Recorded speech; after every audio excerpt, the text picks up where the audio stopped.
I guess that these verses in Genesis chapter 6 were the inevitable outcome of the story that we have been telling over the last few weeks. And yet, they are heartbreaking.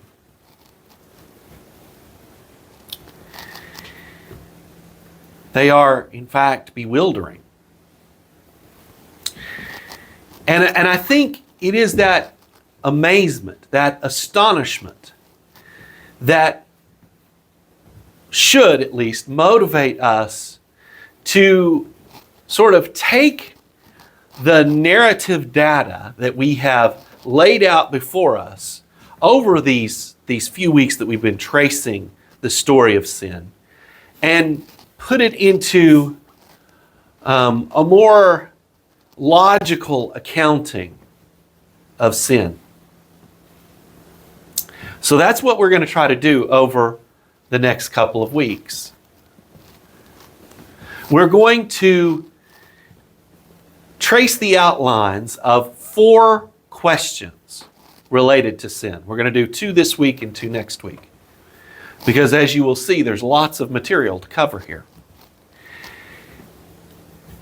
And in the process, what I hope that we're able to do is to bring some things to our conscious awareness that maybe have been floating around in our unconscious mind,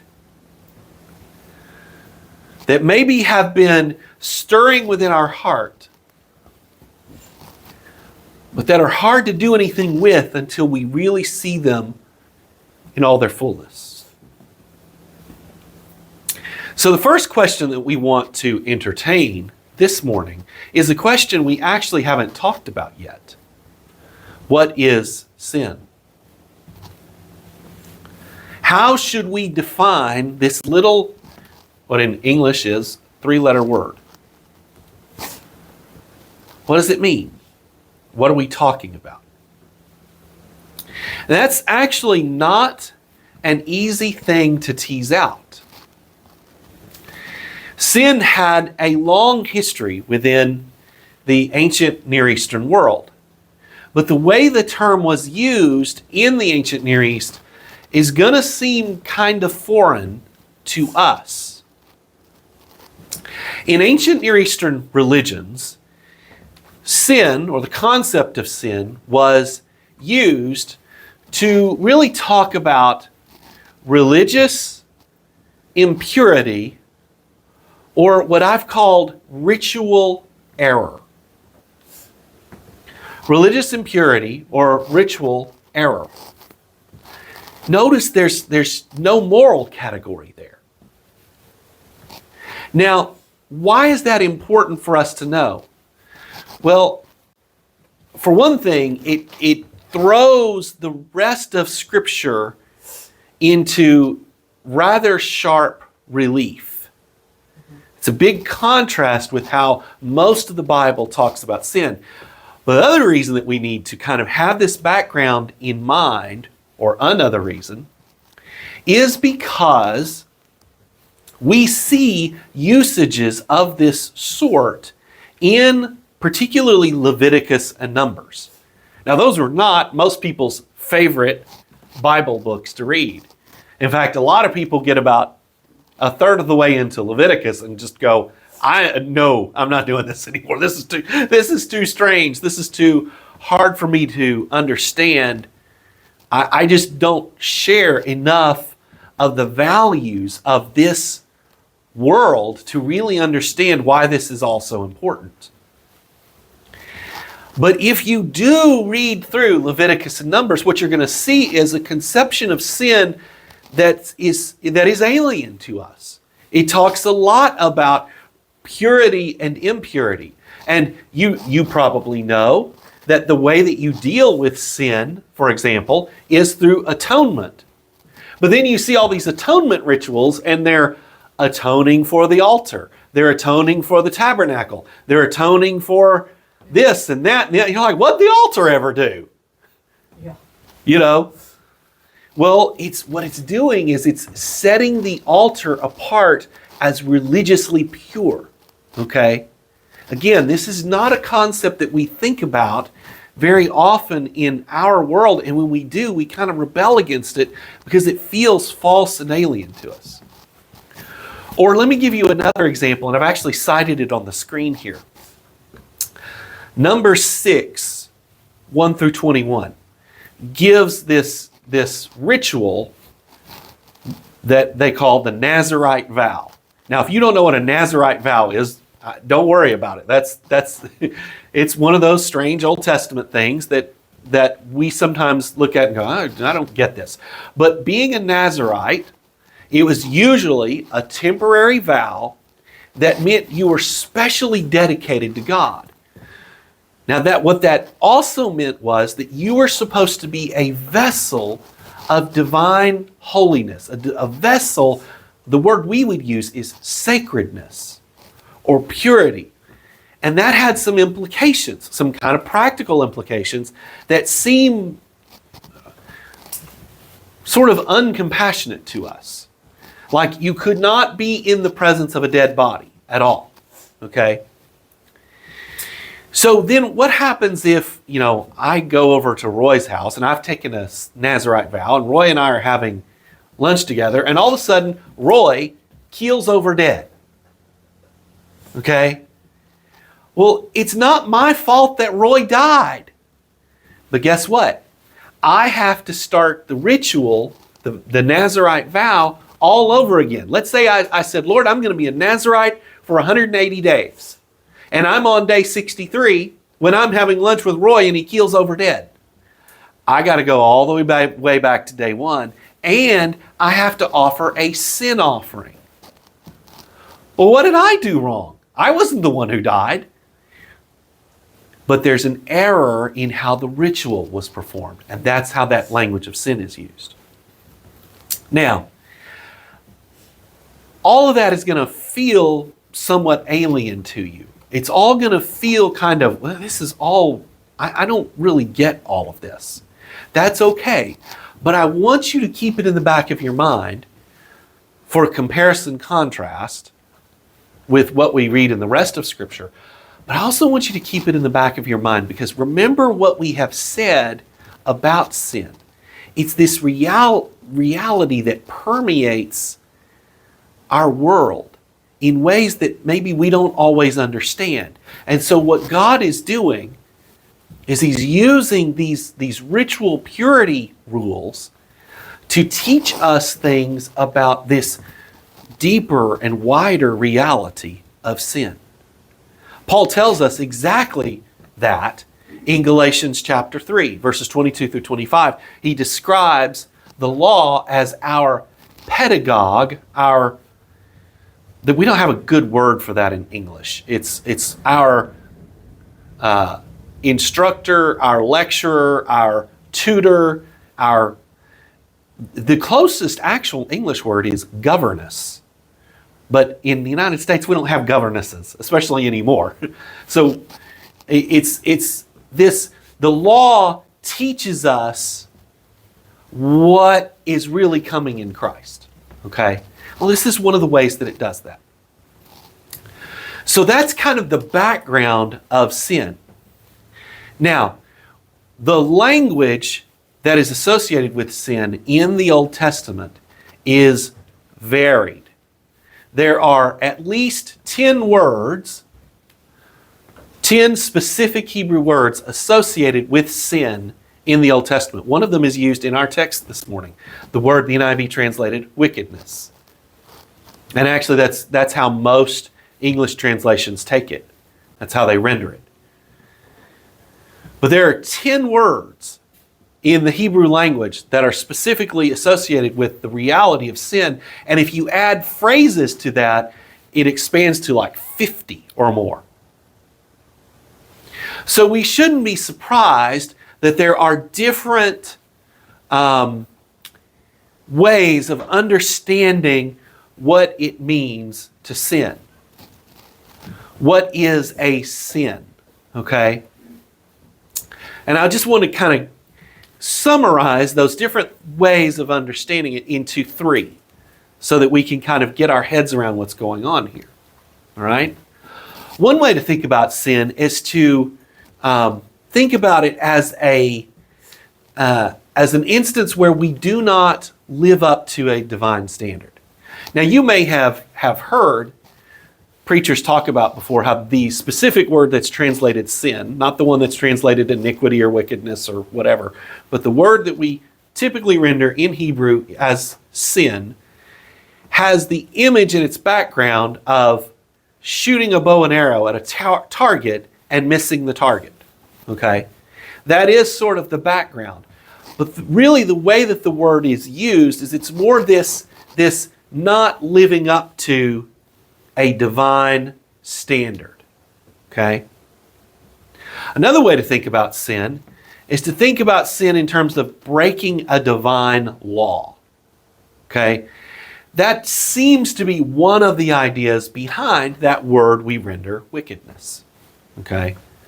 It's a reckless disregard for divine commands.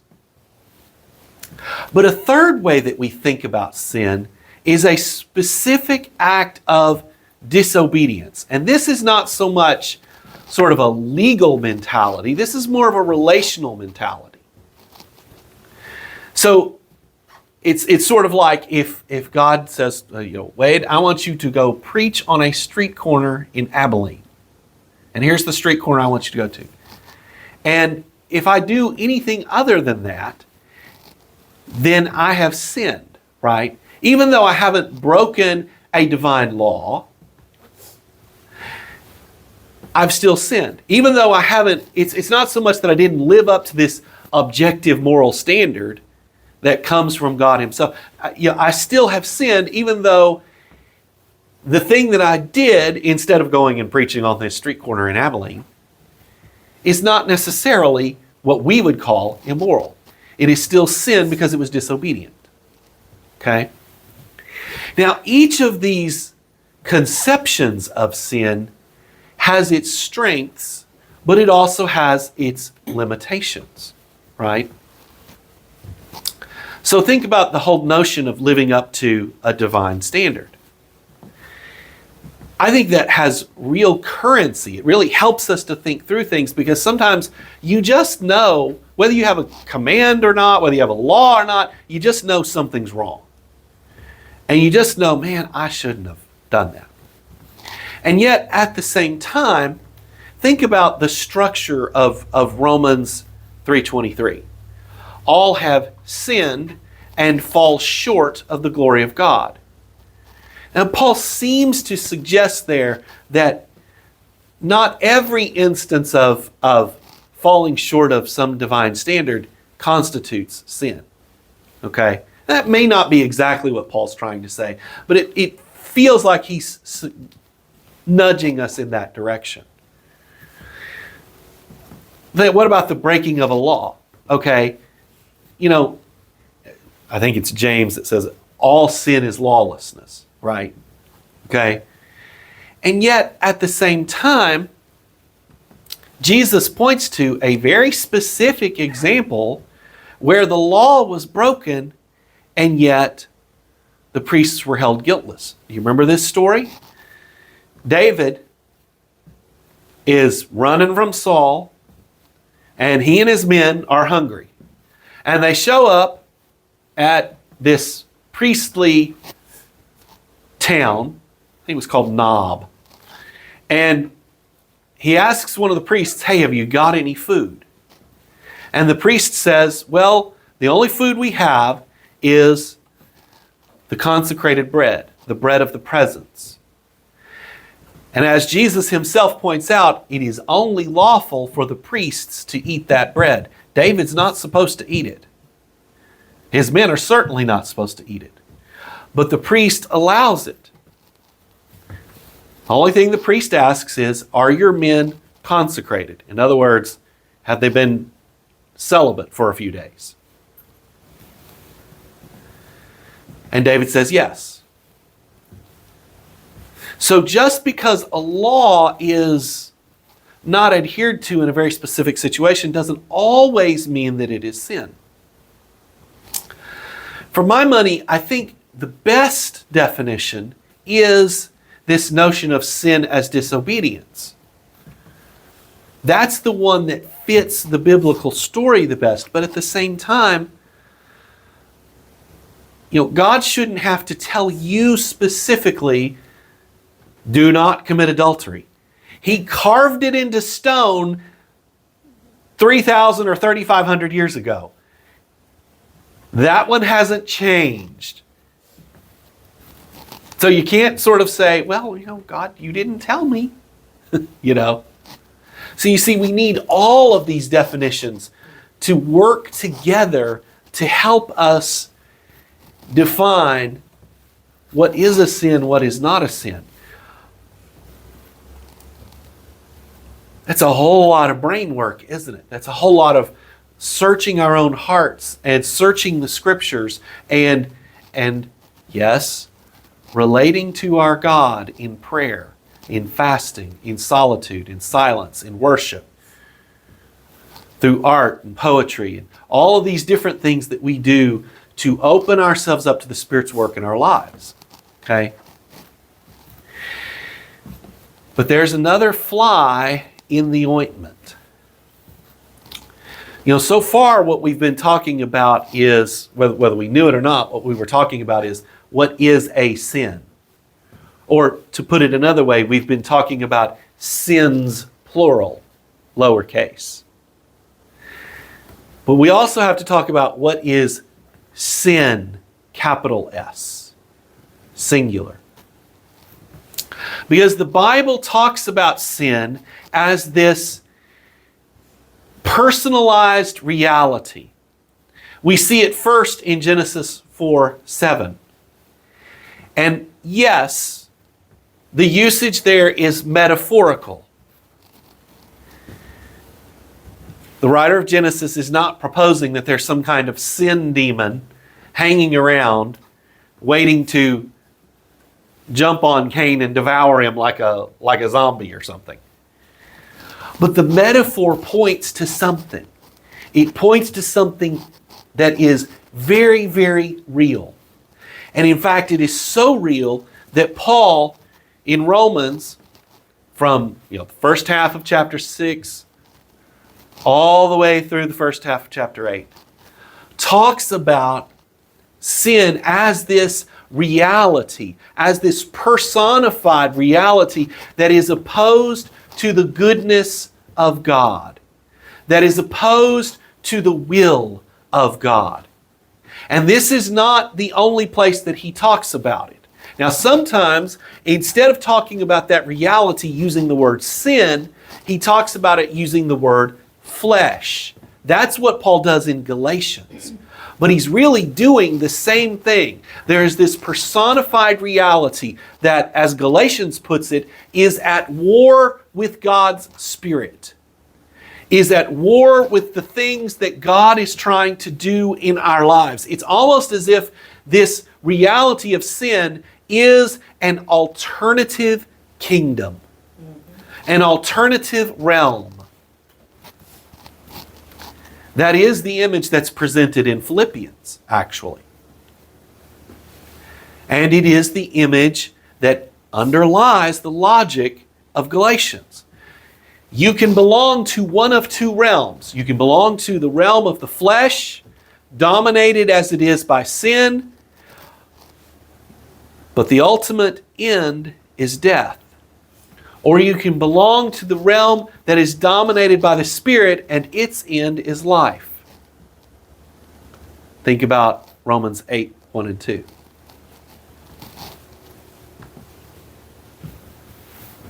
For the law, in that case you might translate it principle, operative principle. For the law of the Spirit of life has set you free from the law of sin and death. Right? It's almost like there's these two contrary legal codes that are at war with each other, and you have to decide which one to be under. Which power will you submit yourself to? We're going to come back later this year, God be willing, and talk about all of that in more detail.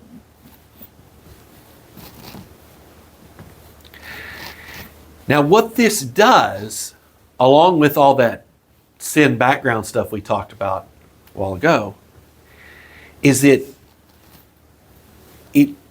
leaves us with this terrifying awareness that sin is much bigger, much more nefarious, much more malevolent than simply the things that we do. There is something else going on. It's sort of like you're reading one of these great conflict novels, especially in the fantasy genre, or even some of the science fiction or probably better called space opera stuff like Star Wars. And even though they don't put it in what we would consider Christian terms, there is still this element of something is at work behind the scenes. And it is manipulating history for our ill, not for our good.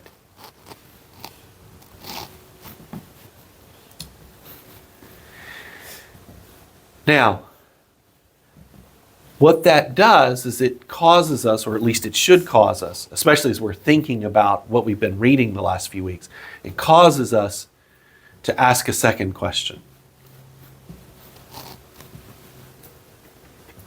How does sin become entrenched in our lives? How does sin become entrenched within humanity? And we could talk in a lot of ways and, frame our answers in lots of ways. But what I want to do is I want to compare and contrast two different approaches to the work of sin in our lives. The pathological approach and the seduction approach. Now, I've talked a lot about sin as pathology before, even if I haven't used those words. This approach presumes that sin capitalizes upon the brokenness of our lives and uses that brokenness against us. And I've talked about psychologist and theologian Jim Wilder and his attachment theory approach. We'll talk about that again, maybe next week or certainly in the future. Okay. But this week I want to talk about maybe a slightly simpler way to think about this. One proposed by Marcus Warner, who is the president of Deeper Walk International. Now, Deeper Walk International used to be called the International Center for Biblical Counseling. But Dr. Warner believes that what his ministry is really about these days is not so much biblical counseling as it is about discipleship, as it is about helping people understand, first of all, the predicament that they are in as a human, and then helping them find their way out of that predicament by walking with Jesus. Okay? Now, the way that Dr. Warner presents the human predicament is this. He likes to use this little cute example. WLVS, Satan radio. All Satan all the time. So what does the WLVS stand for? It stands for wounds, lies, vows, and strongholds. Okay? Wounds, lies, vows, and strongholds. Now, let's explain it this way. I'm going to use the very illustration that Dr. Warner likes to use. Imagine that your heart is a field. And things happen to you, negative circumstances happen to you. You can imagine anything you want to. And what that does is it plows up your field, your heart. It creates these furrows that are essentially wounds. Now, just like a field, seeds can be planted in that field, in that heart, and things can grow. Good things can grow, but so can bad things. And what happens is the enemy comes along, Satan comes along, and sows lies. Now, what are those lies? Those lies are the negative things we tell ourselves because of the hard things that have happened in our lives. Okay? It might be something like, nobody loves you. It might be something like, men can't be trusted or women can't be trusted. It might be something, anything of that ilk. Okay? And it's usually directly related to the pain that we feel from those wounds. Right? And what happens? How do we allow those lies to take root and grow in our wounded heart? Well, we water it with what we might call vows. Those are the promises we make ourselves. Well, I'm never going to let a woman hurt me again. I'm never going to trust a child, an adolescent again. I'm never going to expose myself to the vulnerability of being in a church, or being in a Sunday school class, or being in whatever it happens to be. And what we do is we use these vows to protect ourselves, we think. But in the process, what we do is we medicate that pain with sin. And if we do that long enough, instead of growing something, what we're doing is we're building something. We're building walls around that part of our heart. Why? Because vulnerability opens us to the possibility of being hurt again. The problem is that vulnerability is also the only thing that will heal us. It's only when we let God reach into those wounded places, touch those scars, or sometimes they're not scars, they're open wounds. They're open, festering wounds that really, really hurt. It's only when we let God touch those scars or those wounds that they can be healed, right? But we've decided, I'm not letting anybody touch that. It's too painful. It hurts too much. I don't trust people. I don't trust God. I remember I was listening to a podcast where Mike Cosper was interviewing a counselor who works with people who've been wounded by churches. And she was so compassionate. She was so sensitive to the brokenness that people feel. But I have to say, what I wanted to do was track her down, sit her down, and ask her, okay, but what do I do if God is the one who has hurt me? Not his people, not his church, God.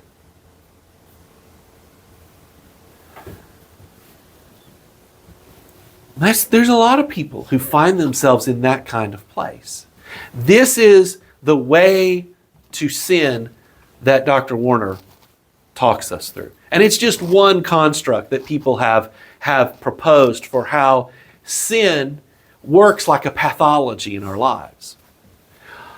But it's really interesting. The literature scholar and author J.R.R. Tolkien doesn't present sin that way. He doesn't present evil that way. If you have read The Lord of the Rings, or if you have watched the Lord of the Rings movies, you've seen this, whether you recognize it or not. No, for Professor Tolkien, sin works as a seduction. It offers us things. And it's not just the broken people that are susceptible. Everyone is susceptible. It's one of the things that is so magnificent about the way that Tolkien puts together those three novels, is that every person is susceptible to seduction.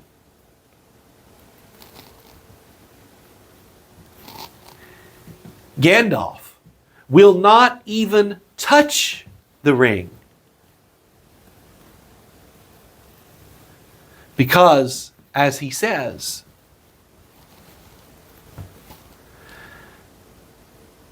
I would mean to use this for good, but through me great evil would happen.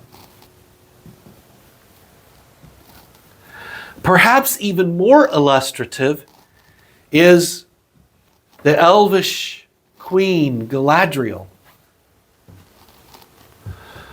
who is offered the ring of power freely.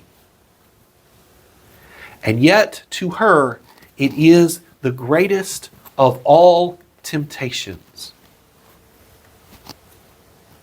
She can take the ring, but it will turn her into a distorted version of herself. She will cease to be Galadriel. She will become a beautiful and terrible queen. Emphasis on the terrible.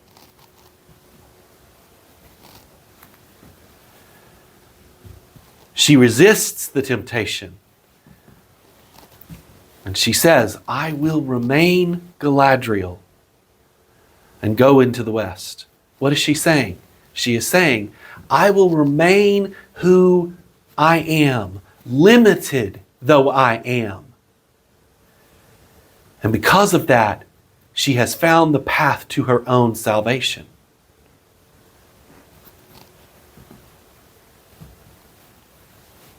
Even Frodo cannot, in the end, as noble as his heart is, in the end, he cannot resist the ring's seduction. It is only by the intervention of what we would call providence that the ring of power is destroyed. Why? Because, as Gandalf explains, the ring has only one master: personified evil. What Tolkien is telling us is this is how sin works in us. It offers us something that would seem to be good, but we are not the master of that good thing. Sin is. Evil is. And that good thing will corrupt us, and in the end, destroy us. It will turn us into something that we are not supposed to be.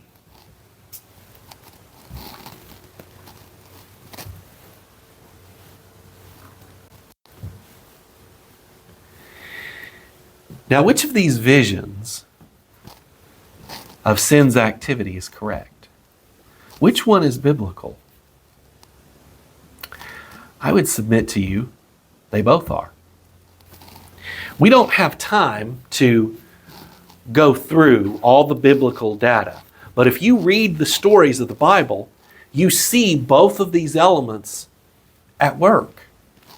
There was no precedent for Eve's action, for Adam's action. There was no precedent of that kind for what Cain did. And yet, there was precedent for what Lamech did. Keep going throughout the scriptures. And what do you see? You see Isaac repeating the very same behaviors that he saw in his father, Abraham. Manifested in lying about the identity of his wife. Right? Or fast forward to David.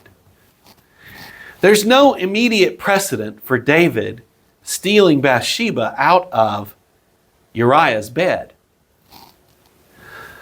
But everything that happened in that incident is replicated and exaggerated in the lives of David's own children. Amnon rapes his own sister. And David can't do anything about it because everybody in the palace knows David's dirty laundry. He can't all of a sudden be this moral exemplar that says that he's going to put Amnon to death for what he did to his sister, or at least force him to marry her. No. No. So, what happens? Absalom takes matters into his own hands and kills Amnon to avenge his sister. So now you've got egregious sexual sin and murder. Remember, David engineered the death of Uriah, replicated within David's own family. And the thing eventuates into this humongous civil war. So sometimes sin seduces us. Sometimes sin plays upon our weakness. My guess is that very often it does both.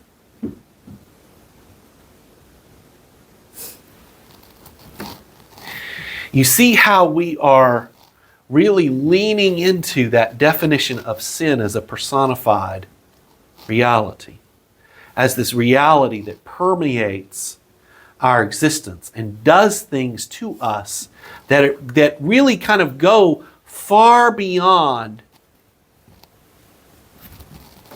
the individual act that we commit. It's sort of like once computer technology really became advanced and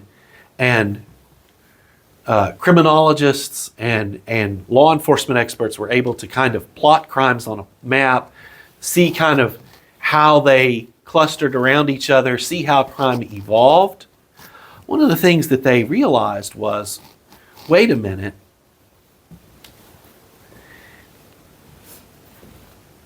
sometimes burglars don't remain burglars. They start by violating your home in order to steal your stuff. But sometimes they evolve into violating your body through sexual assault.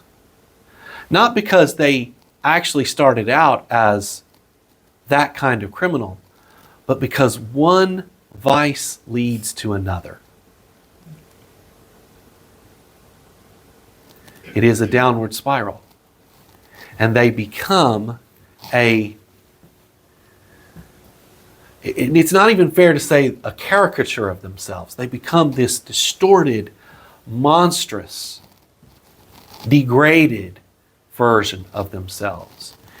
They intentionally choose to mar the image of God within them. And we can do the same things.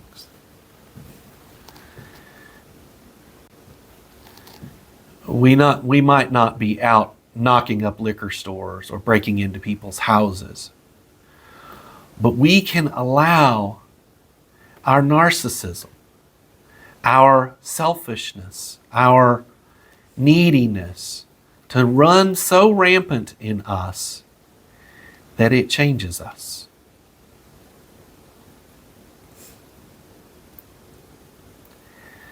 That is the danger of sin. Now, this is where we're going to stop this morning. And we've already got lots to think about. We've already got a lot of diagnostic work to do in our own hearts and our own souls. We've already got lots of things to give thanks for, because as we sit in this congregation this morning, we sit on the other side of the cross, looking back at all that Jesus has done for us. That's what Natalia led us to do this morning. But there is still more work to do as we think about sin's work in our lives and in our world. And that's where we're going to pick up next week.